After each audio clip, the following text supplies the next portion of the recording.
Europe, Asia কিংবা Africa সবখানেই এখন যুদ্ধের দামামা। যেখানেই যুদ্ধ সেখানেই অস্ত্রের ঝনঝনানি। সাম্প্রতিক বছরগুলোতে বিশ্বের বিভিন্ন অঞ্চলের রাজনৈতিক অস্থিরতা ও নিরাপত্তা জটিলতার কারণে ব্যাপকভাবে বৃদ্ধি পেয়েছে সামরিক সরঞ্জামের চাহিদা, আর তা মেটাতে নিজেদের প্রতিরক্ষা বাজেট বাড়াচ্ছে প্রভাবশালী দেশগুলো।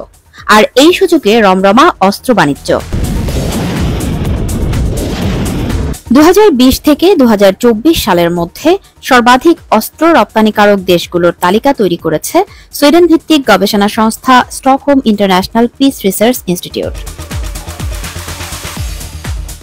তালিকায় 5 নম্বরে রয়েছে জার্মান। বিশ্ববাজারে মোট অস্ত্র রপ্তানির 5.6% হয় জার্মানি থেকে। তারা বছরে প্রায় $1,500 কোটি অস্ত্র রপ্তানি করে। জার্মান অস্ত্রের প্রধান ক্রেতা ইউক্রেন, মিশর ও ইসরায়েল। 4 নম্বরে রয়েছে চীনের নাম। বৈশ্বিক অস্ত্র রপ্তানিতে চীনের অংশীদারত্ব 5.9%। দেশটি প্রতি বছর গড়ে $2,000 কোটি অস্ত্র রপ্তানি করে। চীনা অস্ত্রের প্রধান ক্রেতা পাকিস্তান, সার্বিয়া ও থাইল্যান্ড।